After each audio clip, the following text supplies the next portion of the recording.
furlough, put them back on furlough. I'm pleased to say all that seems a long time ago.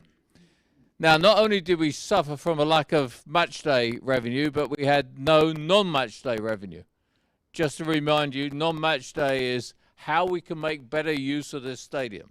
An example is, for those in the room, you walk through into this room, out there is set up for a wake tomorrow. Weddings, wakes, parties, you know, that's all part of our non-match day revenue. I should say that we did have an excellent year in terms of commercial and streaming revenues. Danny and Josh Stevens did a very good job. We also did have some EFL grants that came through, and we also had some net transfer fee income, principally by selling some of the younger players in the program called EPPP, which is when players, average age, what, 15, did you say? Get sold to bigger clubs. They decide they don't want to stay with us, perhaps want to go to a Chelsea or West Ham. They're attracted by the facilities and the opportunity of playing in a big squad. We'll talk more about that later. The refinancing of Eagle that I touched on earlier eventually was concluded in May.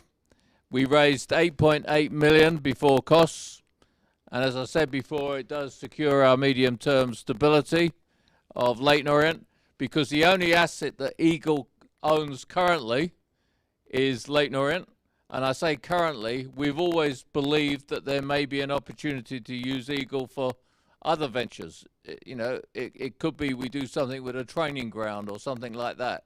So Eagle is, if you like, the holding company, but right now the only thing it owns, besides cash, I'm pleased to say, is the club. The money we raised, 41% came from existing shareholders and 59% from new.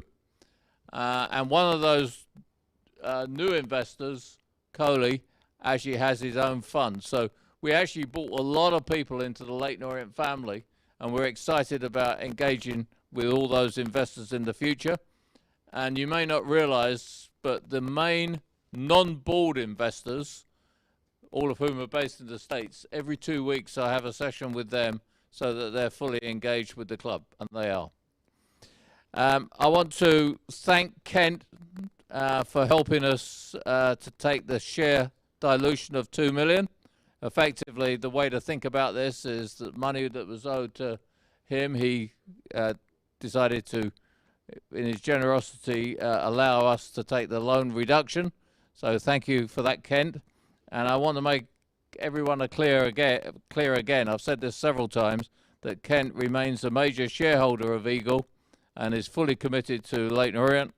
And we were talking earlier this week, he'll be doing his usual end-of-season tour of the pitch when he's over next week in the game against Tranmere. So I know there were some rumours at the time that Kent was not as engaged as he's previously been. He could not be more engaged than he is now. So I'm delighted that that's the case. So let's now turn to the financial year not under review. The financial year we finish at the end of June, which is 21-22. And I've called this year a tale of ups and downs. We started very well on the pitch.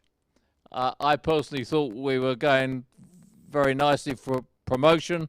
We then hit this sticky patch after a wonderful win at home to Swindon, where we lost at home to Crawley. We then had this period where we had some long-term injuries, and 4 teams in a row couldn't play us because of COVID, and somehow we never recovered from that lull. And unfortunately, it meant that we had to change our manager towards the end of February, wasn't it? Not only that, our CEO resigned at the end of November. And Danny, I want to put on record at the meeting, did a fantastic job from November 2017 till the time he left earlier this year. But building on Danny, we thought we had to bring in someone with real experience, and we could not have found anyone better than Mark. So I'd like to formally introduce Mark Devlin to you, who's our CEO, and has now been here 9 weeks. Yeah. So Mark, for those who don't know, was previously the CEO principally at Huddersfield and Brentford, and obviously Brentford, under his guidance, did extremely well and have continued to do very well since. If only we can follow their example. And by the way, Huddersfield seem to be doing pretty well as well now. It's interesting, when we played at Bradford earlier this year, I talked to a taxi driver and I said, so I'm going to Bradford. He said, oh, I support Huddersfield. I said, so what do you think of that CEO you had? He said he did a lot of good and bad things, and a lot of people thought that his recruitment was very bad. But I'm going to tell you, it's all paid off. We're going to go up this year. So Mark, you obviously had the foresight there. If only I was responsible for the recruitment, eh? Yeah. Now, one thing we're working on right now, and Martin is, and obviously Richard's very involved, is retooling our recruitment and development of players, building on the success we had last year. I know there's been a lot of discussion about how well we recruited in the winter window, but I just want to reiterate what I've said before. We brought in the players that Kenny wanted us to bring in. I know there's lots of views, which I won't get into today, but we think that we can improve our processes, and we're actually working with an outside company right now, and happy to answer questions about that later. It's part of improving Leyton Orient for the future. Martin's highly involved, and I think, how many meetings you had this week? 4? 3. Another thing that we've done this year is tidy up the East Stand. For those in the room, they can see, I think this has been very beneficial and has stopped a lot of potential maintenance issues that we would have had. I think it's enhanced the look of the ground. We had a big debate at board level about whether we should do that, whether we should tear it down. But I think this buys some time as we decide what to do with the ground in the years to come. I want to really highlight the next one because I think it's a phenomenal achievement, and one that we've got some new news and some new statistics. We've got the strongest academy, we believe, in years. As I said before we started the meeting, for those in the room, tomorrow we play at Luton, and we have to win. They're 2 points ahead of us. So it's an important game tomorrow morning. But that's only part of it. We've had a lot of players come through to the first team, a lot on the fringe of the first team, and we're really excited about the players right behind the first team. And an interesting statistic from the EFL is if you take the last 3 years, one thing we think we can do better is fan engagement. I think we've now got a head coach who loves engagement with the players, and Richie is an interesting character in many ways, but one of the things he said to us all about 3 weeks ago, I don't know what to do between 1:30 and 2:30 every Saturday. Well, aren't you with the team? No. If I stay with them, I'll overthink the game. So how can I help? So he's talking to sponsors. So I think you're going to see a lot more of Richie than probably previous managers. He really wants to engage with our supporters. Player recognition. I talked about Joby, who obviously retired last year, but I think we've had a lot of recognition. They didn't actually win the final awards, but they were nominated. Shadrach Ogie was nominated for Young Player of the Year in League 2. Obviously, Rule Soterio won Player of the Month in the last month, and Omar Beckles was nominated for his work in the community. And I've spent a lot of time on Zoom with Omar. I mean, he really does want to do the best for everyone. He's an incredible character, and I think we should also recognise that he sits on the players' board for the what's it called? PFA, Professional Footballers Association. We've had some financial improvement this year, not much, but some, so that's good. But the big thing we're hoping to happen is the Crouch report that came out in November, which was the independent fan-led review led by Tracy Crouch and set up by the government, has now been moved to going into the Queen's speech, the recommendations, and that should mean a substantial support for Leyton Orient in the future. I'm not going to go into detail right now. You can ask questions later, and we did cover it on a special webcast earlier in the year. But this will be a game changer, particularly if there's some kind of redistribution of media money that goes to the EFL. So just my final page before I pass over to Mark. For this year, right now, we can only forecast. We're looking at a budgeted loss before depreciation of 1.8 million. That's roughly in line with our budget for the year. We've had an increase in matchday revenues of around £400,000. We received just over 300,000 extra grant for COVID, because remember we were still impacted with some COVID effects this year, particularly on the cost side. But it's been offset by an increase in wages of 600,000. Some of that is obviously having to pay off managers who left the club, but also we did make a substantial increased investment in the squad, and we also had an increase in stadium repairs of about 100,000. So I will conclude by saying here are my hopes for the next year, the next season, the next financial year. We need to get to the playoffs at least. We thought we were going to do it this year. I know I said I was optimistic earlier in the year. I'm very optimistic under Richie. Even more development of our own players. We've got that talent pool I talked about. I think that's really exciting. I'm hoping that the Crouch recommendations moves forward and redistribution becomes a fact. As a rumour, I can't say any more, it's a rumour to me, that every game next year may well be streamed in League One and League Two. So I know a lot of fans were very frustrated that they couldn't see all the games in the UK. We can obviously see it where I live internationally, but I think that may well happen from what I hear. And we're constantly strengthening the underbody of the club, which means making the academy better, making women's football better. Soccer camps we're resuming this summer. We haven't done it for 3 years, so we've got 3 camps in the US this summer that bring in money. And Martin has started a very successful college program, which is going to grow even more next year. That's all revenue and potential development of players for the club. So that's the end of my comments. You can ask me anything at the end, but over to Mark. Thank you, Nigel. Firstly, just to reiterate what I said at the Meet the Head Coach meeting that we had a couple of weeks ago, just how pleased I am and delighted to have been given the opportunity to come and work as CEO at Orient, talking to the board who put me through quite a stringent interview process, it has to be said, quite correctly. I've watched from afar how the board and Danny have worked tirelessly to recover the club from the previous ownership and to get them out of the National League.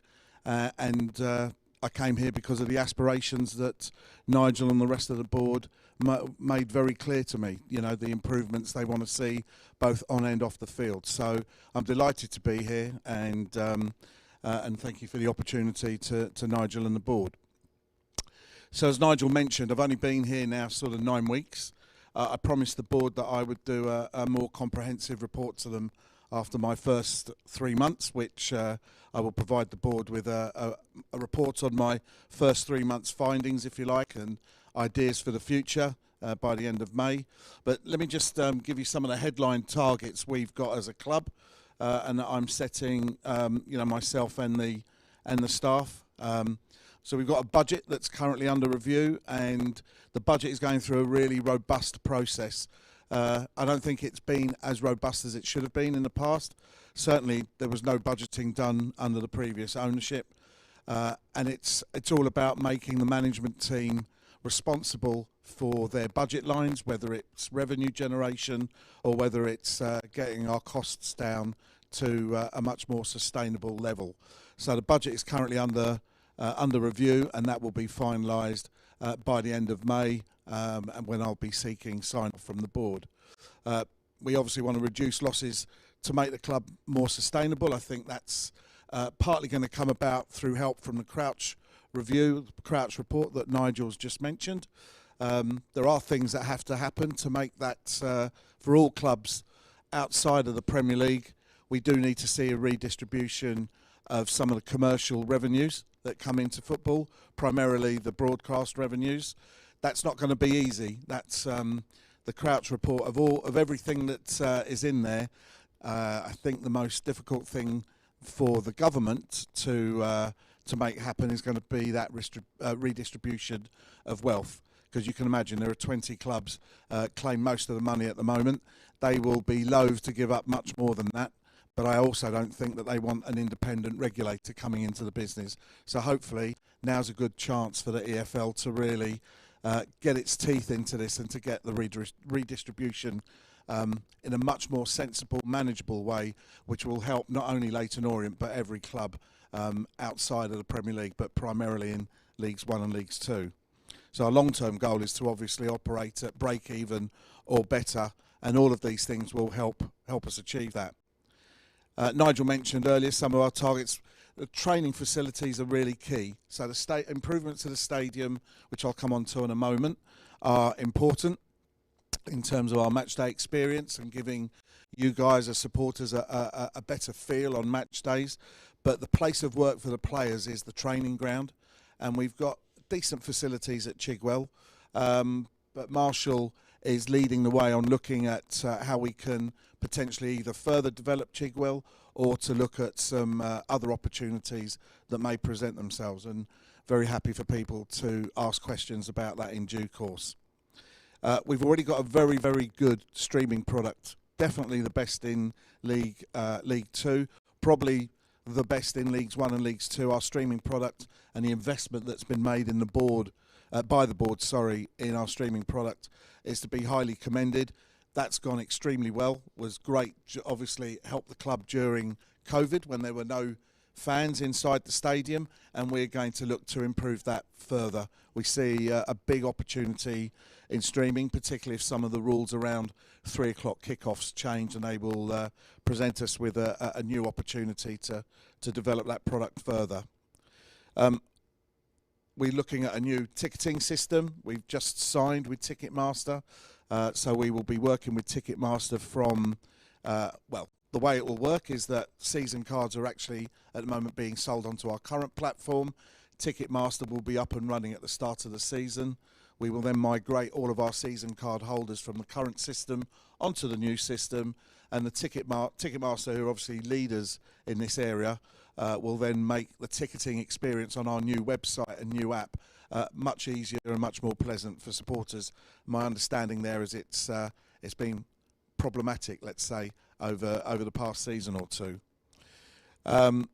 I've talked about the website and the club app. They are much improved. If you've not had a look at them, I'd ask you to just have a look at them and give us any feedback. They can still be further improved, but we're really happy with where the media and comms team have taken us there. And we're also looking to improve the retail environment, the shop downstairs, both the size, look and feel of it. We've got space over in the East Stand where we can use it creatively as well to help with retail. So we're going to look to improve our retail and merchandise operations. All of that is off the field. The big on the field is that we really want to be playoff contenders in League One by 2025-26.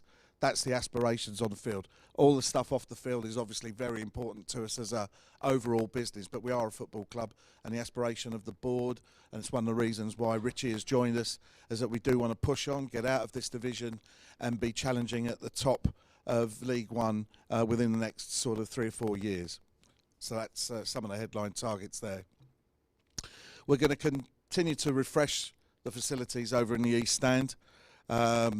It has been, other than the roof, which Nigel's talked about, it is in desperate need of some TLC. It's one of the reasons why, when the season card prices were developed this year, the East Stand price wasn't affected.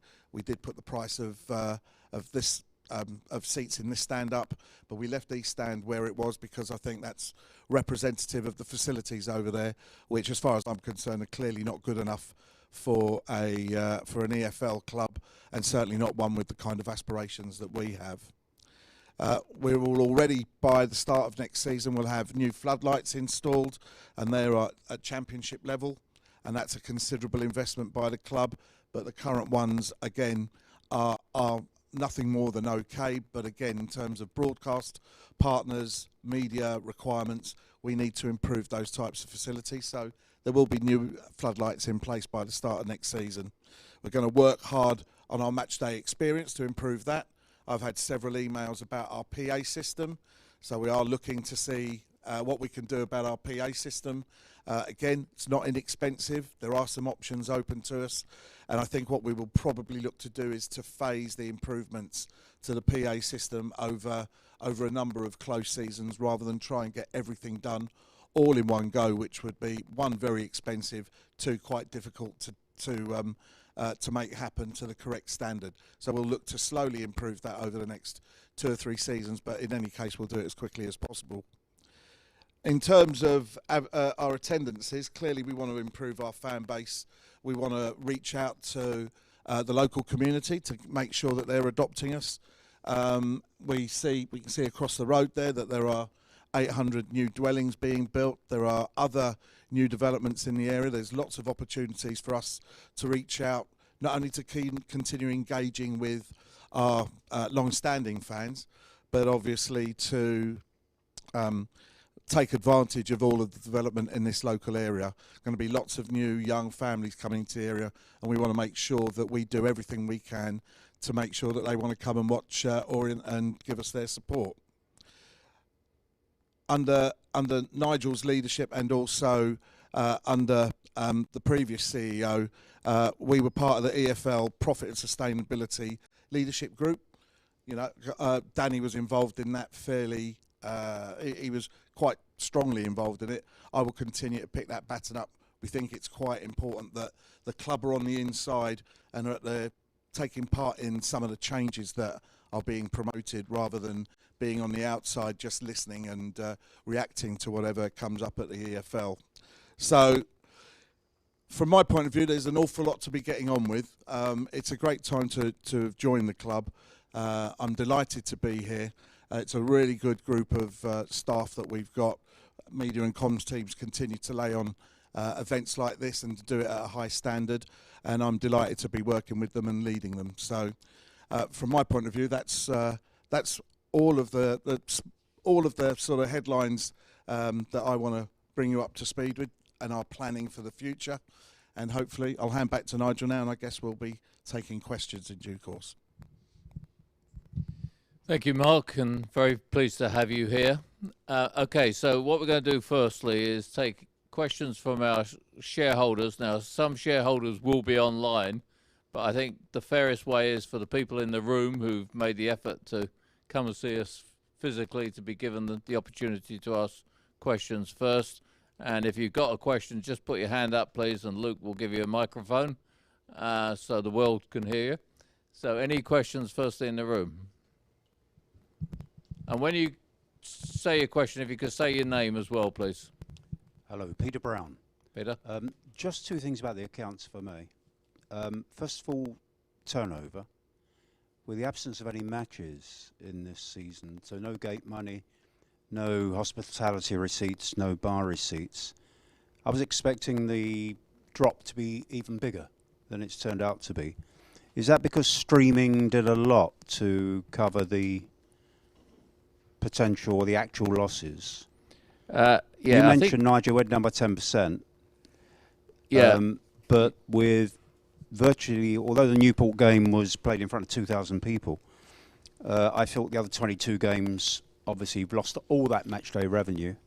And the question, I guess, is what proportion of our revenue does match day actually contribute?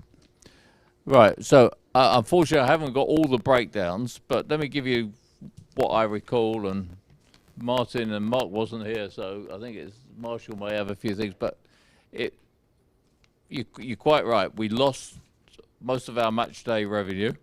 Some fans were very generous, didn't ask for all their money back. So thank you to our fans who supported us very well. Streaming was very successful and very profitable, I hasten to add. And one of the benefits of streaming as a business is every subscriber you add, it effectively is 100% margin. Not quite, but nearly. But I just want to recognise Luke and Jake, who do all the streaming. They've done the fantastic job that Mark talked about. We also did get some grants from the EFL and chose not to take the loans because the loans had all kinds of onerous restrictions on. Non-match day, you're quite correct. Most of that went away, but we did offset some of that by some of the events that Danny had, probably a drop in the ocean. For instance, we had, if you recall, some outdoor catering events at the front of this stand. But your question's a good one, and if you want, we can give you a detailed analysis. Anything I've missed? Yeah, one thing to add is that the central, apologies for that, central funds that come from the Football League, because clubs were playing behind closed doors, but we all met the broadcast commitments that we had. So that was, whilst every club was asked to spend an absolute fortune on COVID tests, there's a completely different argument about the lack of support, in my personal opinion, from the PFA over that, given that players are maybe our employees, but they are also members of the PFA. I think the PFA could have done more to support us early doors. But yes, all clubs received their full broadcast right fees because we put games on behind closed doors. So that would have contributed quite a bit to the turnover. Second question, much shorter, is what are the main ingredients of transfers receivable? Sorry, I didn't quite. What are the main ingredients of transfers receivable? Oh, okay. £430,000 odd. Right, so again, we're fortunate that Martin negotiates good deals with players who leave the club, and I'm not going to break down all the individual fees, but we had some players who went out a few years ago. I mean, they're all well known, and Alzati, who's obviously at Brighton, Karoma, Bon, what's the guy at Barnsley? Adebayo, Yeah. Victor. Yeah, so let's say that group, we got some money. But why don't you explain what happens with EPP? Yeah, I mean, EPP this year is actually changing, and it's going to go up by about 70%. That's going to help the lower league clubs, so the big clubs come in. But where we was quite lucky is when we was out of the league, I was allowed to do my own negotiations. I didn't have to work under EPP. So people like Alzati, there was appearances. There's a big sell on. I put a big sell in. I put a big sell on Bon that Colchester never received. They got the first bit of the sell on to Charlton, but then he went to QPR for 2 million. So it's some of the time it ain't the initial fee that where you get your kickback. It's on the sell-ons is very important. For instance, we got a 15% sell-on Josh Karoma. So if he went and we get 15% of the profit. So if he went for 1.5 million, his profit would be £1 million. We get £150,000. So, but when we was out of the league, I could do that. Now we're in the league, you have to work by the EPP if it's the young players, but the older players, I can negotiate our own sell-on. So that's where that money would have come from. Okay.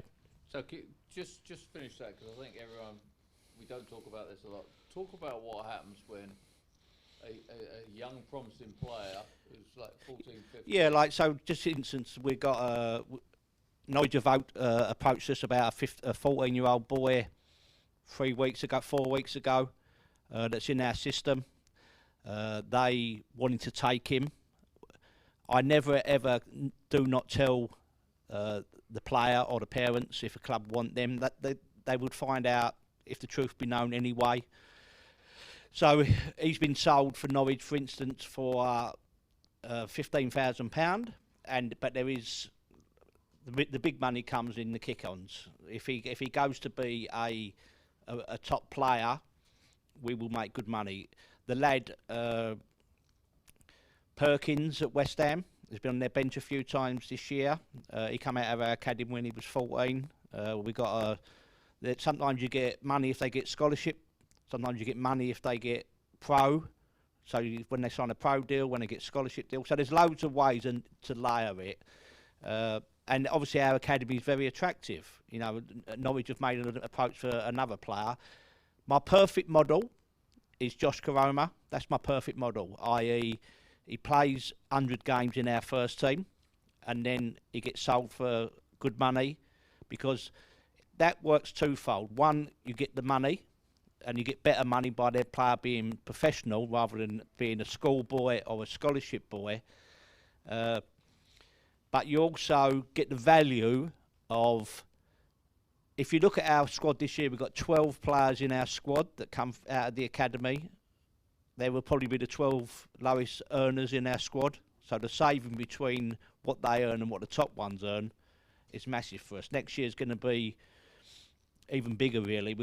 I'm actually taking 6 players that are going to be first-year professionals next year. The most I've ever took before is 3, but we have got a particularly strong group. And but the model, if you look at the academy over a 10-year period, it pays for itself.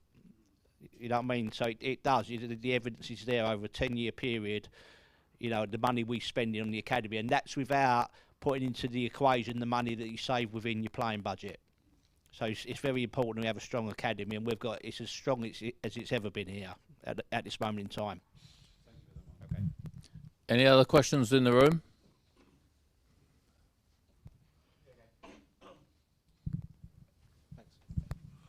Hello, everybody. My name is Dennis Bearfield. Dennis? I actually have submitted 3 questions. 2 of them went through, but there was one for Martin, if he was here, that I had to show him, but I couldn't get through. It's basically that if it's possible, that we could get Sartori, Archibald and James perhaps tied up before the agents get to them, the other agents, and start saying, look, no, you can have this and this and this, and turning them, you know. Martin's very good. He's done very well, and, you know, I'm sure, you know, he could explain to Sartori for perhaps that it would be beneficial to stay here like Bonnie did, or Bon, yeah, and get a better, like a year's football, scoring goals worth more money. Okay, so do you want to talk about that? Or? Yeah, I mean, the 3 players that you've named there, one of them is actually not our player. Archibald is Lincoln's, but Theo is very aware that we want to keep him here. I have made him an offer, or his agent an offer already. James has had an offer, and Sartorio's had an offer. So we're in the process. I would love to keep all 3 of them players. The process about not letting the agents get to them, that flew when they were 14 probably, if I'm totally honest. Right. It's out there. And as I said to Nigel earlier, I mean, say Archibald's not our player. We would love to keep him, and the most important thing is Richie would love to keep him. You know what I mean? And Sartorio, he'd love to keep. James, he's worked with before, and he would love to keep as well. But you know, Archibald and James are both over 24, so they're free transfers if they choose to go down that line. Obviously, with Sartorio, I don't want him to go. The best thing for Royal would be to stay here another 2 years and do the Karoma, in my opinion. But what you got to remember, he's been here since he was 12.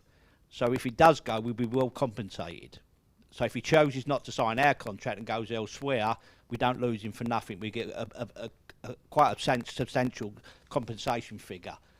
But I believe that Sartorio's, and let's be honest about it, I don't know if it's coincidence, but Sartorio's best time is just when he comes out of contract. 2 years ago, he had a block, and this block. To be fair to Rule this year, he never ever got the pitch time or got put on the pitch by the previous manager, if the truth be known. He knows for the first time, as he said to me yesterday while over dinner, and I wasn't taking him out for dinner on his own, we were dinner at the training ground, but he said to me, I finally got a manager that really, really fancies me, in Richie. because he's played every game. So as I say, I don't lose a lot of sleep over it, Dan. I know supporters do, but the be all end all, I can't change what their thinking is. I can only advise the best I can, and I do honestly believe that Raul should stay here. And I think if he could play 2 full seasons, then the big boys or the bigger boys will come call him. Okay. Thank you. One more question in the room. All right, yeah, John Fitzgerald. 2 questions. First question, what is the feeling of the board that many money will come from this Tracy Crouch review? I heard on the radio that they're hoping to get the review done by the end of the Parliament, which is 2024. That's one thing, because that's very important. The second thing, is there any advantage, or will we be allowed to have standing accommodation? Would that make any advantage to the club? Okay, 2 good questions. Firstly, there's a really good magazine that I read every day called The Athletic, and they answered both of your questions this week. Funny enough, so it's the Tracy Crouch recommendations has gone forward into the Queen's speech. There is frustration that the government have now decided to do a white paper on it, which means another report. So I can't remember the headline, but it was something like, yeah, 1 step forward and yet another delay. So that is the frustration, because we believe the heart of all this is we need an independent regulator. Clearly, redistribution is a major aspect of it. And by the way, to be fair, the changes to EPPP are important, particularly for a club like ours with an academy. But this will be a substantial support to us, as I think both Mark and I said earlier on. It's difficult to work out the money. On the redistribution, the EFL has asked for 25% of the joint media revenue globally. Whether they get 25% is obviously the negotiation that should take place between the Premier League and the EFL. But it will be very substantial for clubs like ours. The other part of that, which I think everyone has to remember, football has a history of having money and then spending it. And there has to be some kind of control mechanism. We did have the salary controls in the year under discussion. That got removed because the PFA objected and was found at arbitration that they should have been consulted. That was essentially what happened. So we need to have a control mechanism, and that's what Mark talked about when he was on that working party that Danny used to sit on. So I think that will happen. The second question was regarding safe standing. It's the experiment has been coming to an end, and it seems to have been successful based on what I read in The Athletic. Mark may know more about it. I think there's one thing we will have to consider here is, one, where would we, do fans want to stand? And the plan is for a survey to go out to supporters fairly soon at the end of the season over a variety of things, and standing is one of the questions to ask. I suspect, like most clubs, fans do, particularly those of us that are quite traditional, do want to stand. It adds to the atmosphere. The thing that we need to find out here is, I don't think it would increase our capacity. It would be a 1-for-1, and the reason for that is our infrastructure and our concourses have been designed for a certain number of people. We've got a certain number of toilets in place, certain number of kiosks, and we can't simply just put in standing and increase and get 2-for-1, for instance, if the concourses and the other facilities can't cope with the increased numbers. So there'd be some work to do with the council, and if you're not already aware, we can only have 85% capacity over in the east stand because it's a wooden stand. Again, part of my conversations with there's probably a very, very good reason for it, or perhaps there isn't. But when I worked at Brentford, those of you that ever went to Brentford, the main stand at Brentford was wooden, and we were able to fit in a 100% capacity, and that was with a small corner that was sort of taped off because there'd been a fire there in 1987, and so despite that, Brentford were able to have a full capacity. We're kept to 85% over there, so there's a lot of work for us to do with the local authority to see whether safe standing would be something that they would help us with. But it's something, if the fans want us to look at it, we'll certainly look at it, but it'll be expensive. It won't add to the capacity. Nigel was just talking to me just before the AGM started about how we might do some work around the ground to improve capacities, and I also, that goes hand in hand with improving the number of fans we get in and improving our average attendance as well. So it's something we'll look at, particularly if fans want us to, but there's no guarantee we'll be able to put it in place.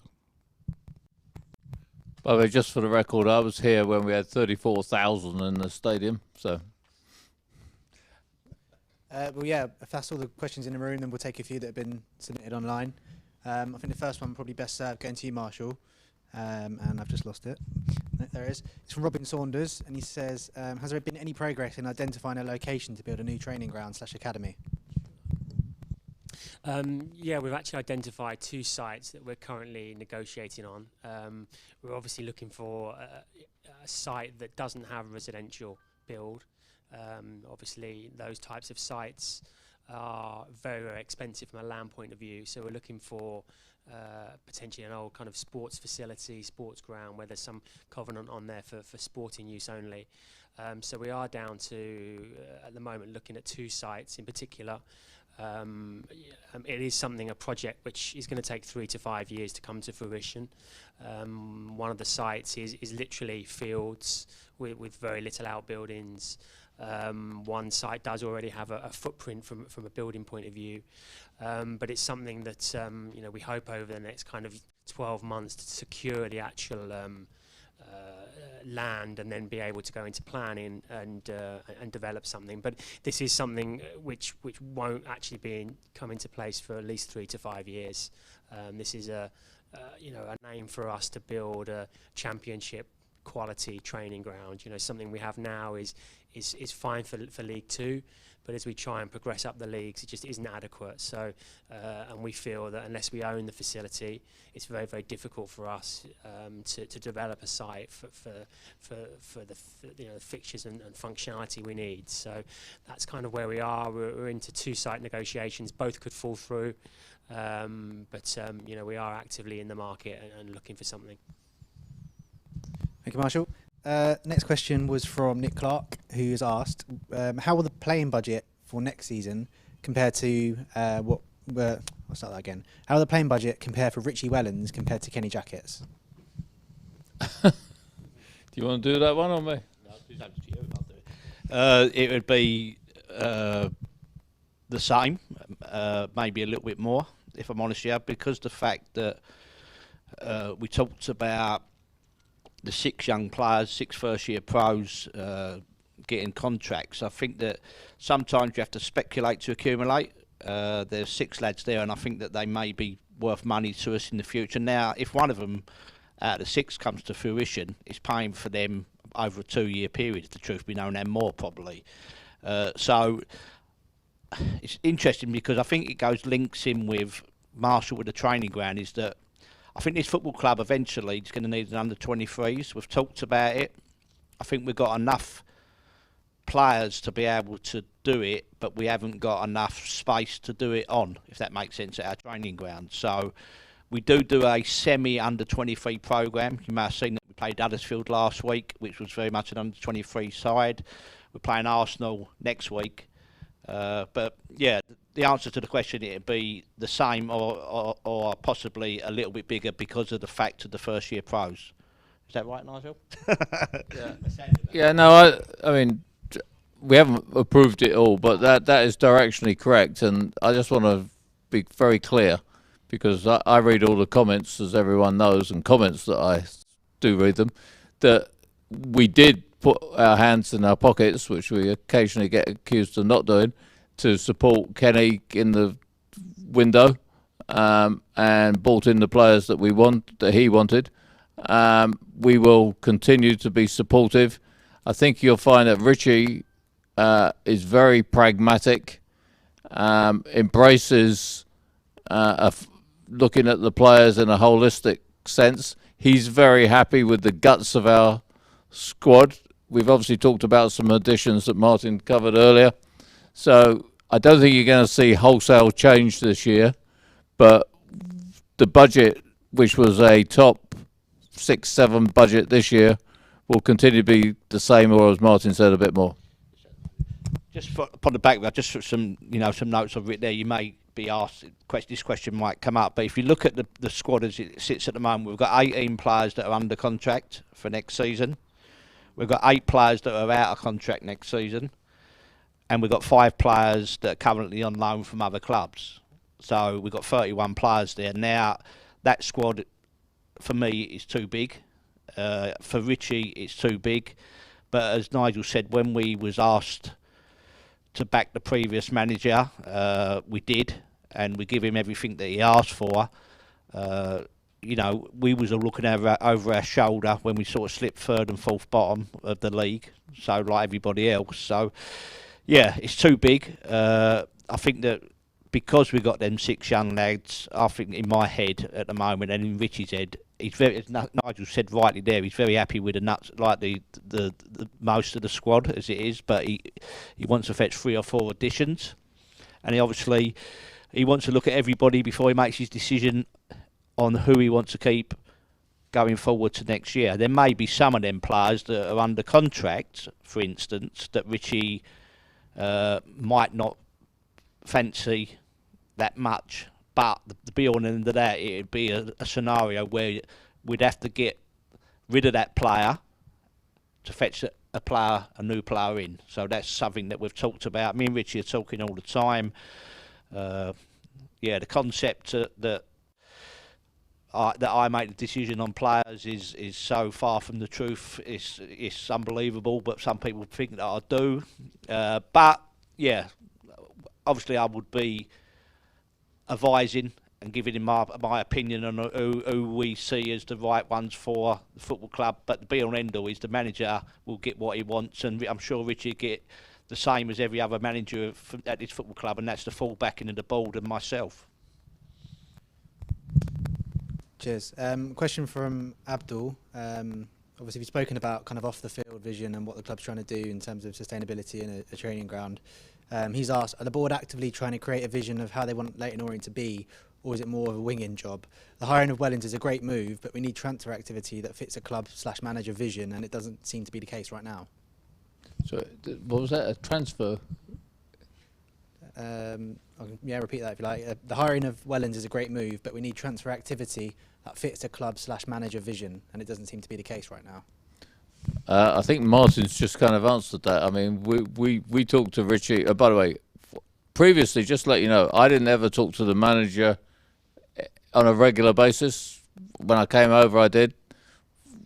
When Richie was hired, we changed that. We felt that it was important for the head coach to talk to me, and I phone Richie after every game now. And so I think the communication with Richie is probably as high as any manager we've had, because obviously Martin does. And I think what I would say, we will continue to support Richie's vision. I think that's what Martin was saying. And right after this meeting, we're all going out with the coaches to talk about all this activity for dinner.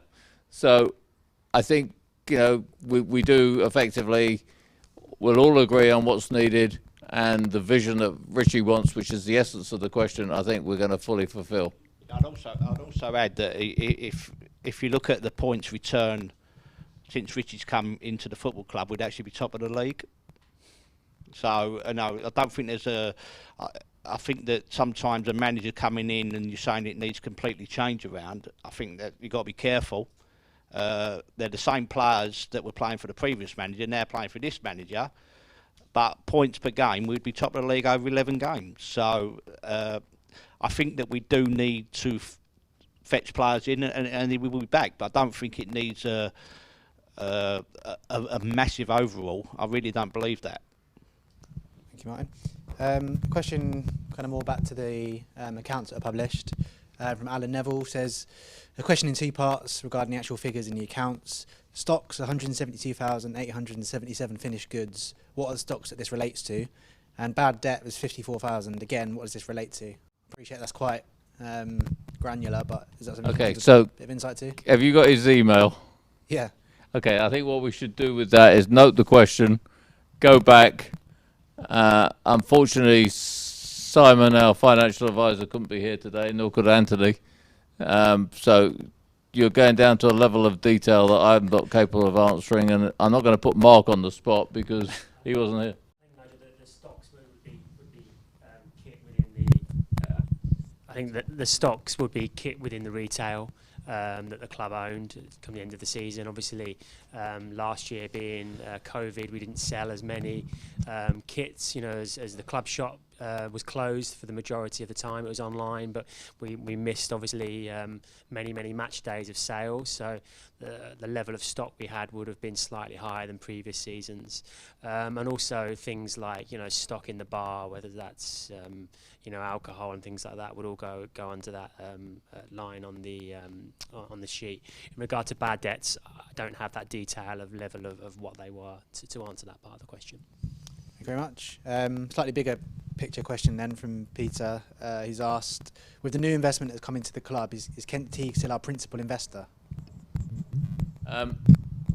Okay, so I don't think it's a league table in terms of investors. So I'm not going to break it down because I think that's not appropriate, because the amount of money you put in I don't think necessarily reflects the contribution to the club. Put it this way, there's 2 or 3 people up there. Cheers. I think we'll end with a slightly bigger picture one, which is from Paul, who asks, promotion back to League One would likely mean our current home hits capacity on a more regular basis. A significant area of land is planned for development around 2026 near the Breyer Group Stadium, which he says is a Spitalfields market and surrounding areas. Have we expressed an interest in building a new community-based stadium? Okay, so I'll start and then let Mark carry on, and Marshall also, because we've all been involved. So the first thing I want to say is I think most of us are very happy with where we are, but success brings problems, and if we do the job on the field, if we do the job off the field, as Mark was alluding to, bringing in more people through better marketing or engaging the community with the 800 homes going in there, which, by the way, I think's only got 20 parking spaces, by the way, and then another 750 further over there, we should have a full capacity. One of the frustrations I should air this year is that I think we would have had higher attendances, but some of our season ticket holders didn't come as regularly as we would have liked. And that's why when we talk about we've sold out and then you see spaces, that's probably frustrating to you. And I think Mark and I haven't talked about this. One of the things I think we need to talk about in the future under Ticketmaster, is there a way that tickets and seats can be resold, which is certainly what happens in America. So we need to find a way to maximize the space we currently have. We then need to say, could we increase the capacity here some more? Mark said clearly earlier that safe standing may not increase capacity. But we also have to think that if we are very successful, should we move somewhere else at some stage? And I'm not talking about a move to Harlow or Milton Keynes or somewhere like that, other controversial moves. And we do talk to the council about the opportunities locally, so they're aware of what could happen if we're very successful. There's not a lot more I can really add to that. I was asked the question at Meet the Head Coach event, and I'll answer in the same way, in that we've got to walk before we can run. So we've got a lot of work to do to fill this stadium on a regular basis. We're very well aware of the site over on the new Spitalfields market area. It would be remiss of us not to continue to talk to the council about that parcel of land, and indeed about any other parcels of land, although there are very, very few in London that we could look at. But so we'll keep one eye on the land, and I think, you know, I mentioned earlier, it is an ambitious club and it is an ambitious board, but we have got a lot of work to do. One, to improve this stadium, to make the experience here better, and to fill it on a much more regular basis. Success on the field will put new demands on us, but they're demands that we actually, you know, we want to live with, and the potential to move to a new stadium will always be there. But I'm certainly not going to hamstring the board by saying that's definitely what we want to do. It's an expensive thing to do, but I think we'll keep one eye on it. It would be remiss of us not to. But as I say, our work over the next 2 to 3 years is to really get the business working out of the current stadium and filling the stadium on a regular basis. And that's not going to be easy, but I'm sure we can achieve that. Mark, I've been on a recent call, so you're not aware of some of this, but that site, just to completely kill that site, is not an option. So Splittle Fields is owned by the Corporation of London. They have sold the site. It has residential planning, I believe, for 4,000 flats. So, you know, that they aren't going to, from a financial point of view, you know, change that for a stadium and 2,000 flats. It's just, you know, it's uneconomical from their point of view. They need the value from the land. The money that and revenue they get from selling that land is then being spent on the market to move it to its new location. There is no chance for a stadium to be built on that land, zero chance. As I said, all of the planning permission is expected to be granted, and it will be 100% residential. Thank you, Marshall. I think that'll be it from the questions. Yeah, can I just add to that? Marshall, thank you for updating me, and that's obviously breaking news. 4,000 extra homes kind of means, Mark, your job's even easier. But I think, you know, if there is not a spot of land, and the question's a great one, I think we have to think, what do we do here? I mean, you know, at one stage, and I think it's like a well-known rumour, which is true, we did talk about, could we make the West Stand a hotel stand like some other clubs have done? So we would always welcome ideas for what we could do. But I think, to use your words, Mark, let's fill this place first. So I want to close the meeting by saying thank you to all our supporters who did a fantastic job in supporting the club in the year under question. We really appreciate your generosity, the fact you signed up for streaming and got used to that. I want to also thank the two bodies who represent the supporters, Loft and Leyton Orient Supporters Club. They do a great job, continue to support us as a board and as a club. And to all our fans, thank you very much. We're going to win at Crawley tomorrow. We have to beat a club that's owned by a cryptocurrency and has no manager. So I'll end on a positive note there. Thank you.